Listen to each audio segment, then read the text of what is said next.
పశ్చిమ గోదావరి జిల్లా మొగల్తూరు మండలంలో కోట వద్ద CM Chandrababu deputy CM Pawan Kalyan చిత్రపటాలకు మహిళలు పాలాభిషేకం చేశారు. తల్లికి వందనం పథకం ద్వారా తల్లుల ఖాతాలో నగదు జమ చేయడం పట్ల హర్షం వ్యక్తం చేశారు. సంక్షేమ పథకాలకు పెద్దపీట వేస్తున్న CM Chandrababu deputy CM Pawan కళ్యాణ్కు ధన్యవాదాలు తెలిపారు.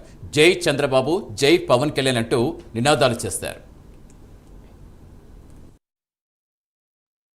ఎన్నికల్లో ఏమైతే హామీ ఇచ్చారో తల్లికి వందనం మా ఇద్దరు బిడ్డలకే పడినాయి. చాలా ఆనందంగా ఉంది. అలాగే గ్యాస్ డబ్బులు కూడా 2 కోట్లు మాకు పడినాయి. ఆనందంగా సంతోషంగా ఉంది. ఏదైతే హామీ ఇచ్చారో ఇచ్చిన మాట నెరవేర్చారు. చంద్రబాబు నాయుడు గారికి, పవన్ కళ్యాణ్ గారికి కృతజ్ఞత వందనాలు. పాలాభిషేకం మా కోటకాడ జరిగింది. ఈరోజు కోట దగ్గర మహిళలందరూ కూడా చంద్రబాబు నాయుడు గారికి, పవన్ కళ్యాణ్ గారికి, అలాగే నరేంద్ర మోడీ గారికి అభినందనలు తెలియజేసి పాలాభిషేకం చేయాలనే ఉద్దేశంతో మమ్మల్ని అందరినీ ఇక్కడ పిలవటం జరిగింది. దానికి కారణం ఏదైతే ఎన్నికల్లో హామీ ఇచ్చారో చంద్రబాబు నాయుడు గారు, పవన్ కళ్యాణ్ గారు తల్లి వందనం పేరుతో ఎంతమంది పిల్లలు ఉంటే అంతమందికి 15,000 వేసి చొప్పున వేస్తానని ఆ రోజుని మాట ఇవ్వటం జరిగింది.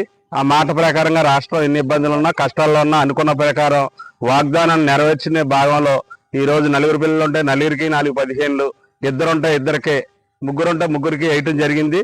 దాంట్లో భాగంగా ఇవాళ మహిళలందరూ పెద్ద ఎత్తున వచ్చి కోటకాడ పాలాభిషేకం చేసి ఆయనకి అభినందనలు, కృతజ్ఞతలు తెలియజేయడం జరిగింది. అలాగే గత ప్రభుత్వం అన్ని రకాలుగా సర్వనాశనం చేసి ఈ రాష్ట్రాన్ని 20 సంవత్సరాలు వెనక్కింటేయడం జరిగింది. అయినప్పటికీ చంద్రబాబు నాయుడు గారిని నమ్మి, పవన్ కళ్యాణ్ గారిని నమ్మి ఈ రోజు రాష్ట్రాన్ని అత్యధిక మెజారిటీతో గెలిపించడం జరిగింది. దాంట్లో భాగంగా ఇచ్చిన హామీలన్నీ నెరవేర్చి ఈ రాష్ట్రాన్ని అభివృద్ధి బాటలో పెట్టి, అదేవిధంగా సంక్షేమ పథకాలు అభివృద్ధి సంపాదనలో వెళ్ళేలాగా ఎన్ని ఇబ్బందులు ఉన్నా, కష్టాలున్నా ఏదైతే హామీలు ఇచ్చారో అవి నెరవేర్చడం కోసం ఆహర్నిశలో పనిచేస్తున్న నాయకులిద్దరికీ కూడా